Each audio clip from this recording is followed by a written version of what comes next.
আপনি একজন মাছ চাষি, মাছ চাষ করতেছেন কিন্তু খাবার দাম অনেক বেশি। এখন এই খাবার খরচ আপনি কমাইতে চাইতেছেন। এই ক্ষেত্রে আপনি চাইলে কি করতে পারেন, হাতে বানানো খাবার দিতে পারেন। হাতে বানানো খাবারের ভিতরে আমরা অবশ্যই যেই মাছ চাষ করতেছি সেই মাছ অনুযায়ী প্রোটিন রাখার চেষ্টা করবো। আমরা যদি তেলাপিয়া চাষ করি সেক্ষেত্রে 28 থেকে 29% প্রোটিন রাখতে হবে। আমরা যদি পাঙ্গাস চাষ করি সেক্ষেত্রে 27 থেকে 29% প্রোটিন রাখতে হবে। আমরা যদি কার্পজাতীয় মাছ চাষ করি সেক্ষেত্রে 24 থেকে 26% প্রোটিন রাখতে হবে।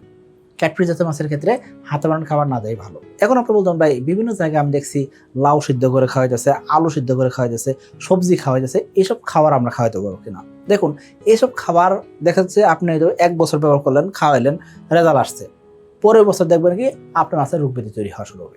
এই জন্য বলবো এইসব খাবার তারা দিতে পারেন যারা প্রান্তিক খাবার কিনতেই পারেন না, ছোট পুকুর, অল্প একটু মাছের রাখছেন, নিজের পরিবারের চাহিদা মেটানোর জন্য চাষ করতেছেন, তারা দিতে পারেন। কিন্তু আপনি যদি বাণিজ্যিক আকারে চাষি হন তাহলে কোনোভাবেই এই ধরনের খাবার দিয়ে আপনি মাছ চাষ করে ফেলবেন, এই কাজটা করা উচিত হবে না। ওনাকে খুদের ভাত রান্না করে খাওয়ান, এই ক্ষেত্রে মোটামুটি একটা রেজাল্ট আসে। কি কারণে আসে? কারণ কি এই খাবার ভিতরে যদি আপনি শুটকির গুঁড়া মিশাই দেন বা এখানে যদি প্রোটিন মাত্রা ঠিক করে দেন, কারণ কি শুধুমাত্র জাউ ভাত করছেন বা শুধুমাত্র খুদের ভাত রান্না করেছেন, এখানে কিন্তু সঠিক প্রোটিনটা থাকে না। মাছের পেট বড় হবে, মাছের পেট ভরবে, কিন্তু দিন শেষে ভালো মানের প্রোটিন দরকার। মাছ খাবার ঠিকই খেলেও কিন্তু দিন শেষে সঠিক রেজাল্ট আসতেছে কিনা সেটা আপনাকে খেয়াল করতে হবে।